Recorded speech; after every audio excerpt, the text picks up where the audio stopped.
Metaphysics and Politics, a philosophical exploration of ideological foundations, Part 8. The parallel extremity of materialist revolution, communism as dialectical determinism. Complementing anarchism's voluntary anti-statism, where materialist humanism rejects all hierarchies in pursuit of immediate decentralized equity, we turn to its parallel branch in the far atheistic materialist category, communism, which shares the critique of capitalism but channels it through structured revolutionary means toward a utopian endpoint. This juxtaposition logically highlights the spectrum's divergent responses to socialism's institutionalism. Where anarchism disperses power outright, communism temporarily centralizes it to facilitate a deterministic progression, reflecting the materialist premise that historical forces inevitably drive societal transformation. Objectively, this ideology arose from the 19th century amid industrial exploitation, formalized by Karl Marx and Friedrich Engels in works like the Communist Manifesto, influencing global revolutions from Russia to China and Cuba, where economic disparities were framed as the root of all social ills, demanding radical overhaul.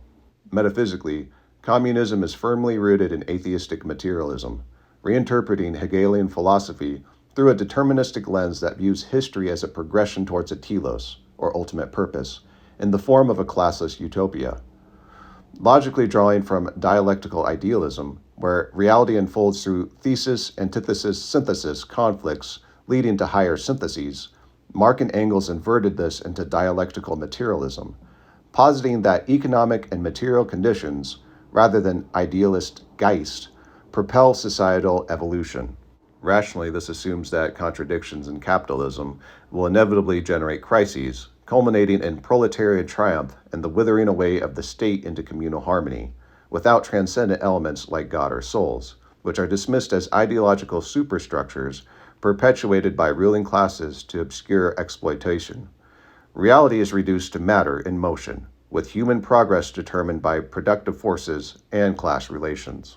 This purely atheistic viewpoint logically emphasizes economic inequality as the sole engine of change, rendering other factors, such as cultural or spiritual dimensions, secondary illusions, thereby justifying a utopian vision where needs-based distribution eradicates scarcity and alienation.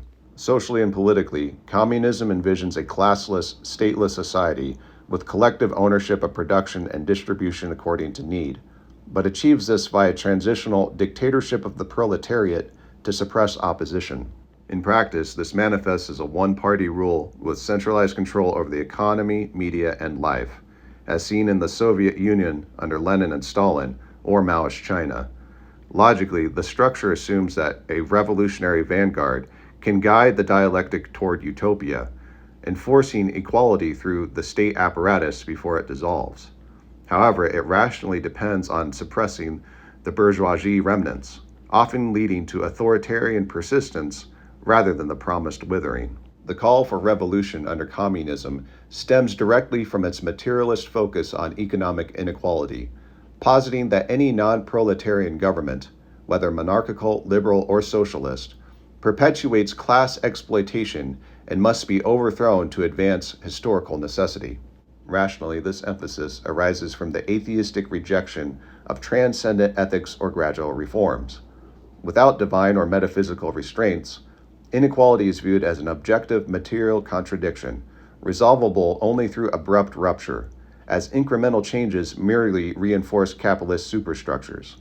Historical adaptations, like Lenin's vanguardism or Mao's cultural revolutions, exemplify this logic, targeting perceived class enemies to accelerate the telos, though this often resulted in widespread upheaval. Distinguishing communism from other materialist ideologies underscores its teleological rigor. Versus anarchism, it requires a temporary state for transition, which anarchists see as a new oppression, while communism's organized revolution contrasts anarchism's voluntary immediacy. Compared to socialism, communism demands full expropriation and utopian rupture, viewing gradualism as insufficient. From democratic socialism, it rejects pluralism for proletarian dictatorship. On the spectrum's opposite end, it opposes theocratic monarchies' divine hierarchies by atheistically dismantling all transcendent claims. Communism's logical appeal lies in its systematic analysis of inequality, offering a framework for radical equity. Rationally, its dialectical progression toward utopia addresses material injustices, yet this materialism may overlook human complexities, leading to coercive implementations that deviate from ideals. This concludes our spectrum's materialist extremity, synthesizing how metaphysical foundations, from transcendent hierarchies to atheistic determinism, shape political visions.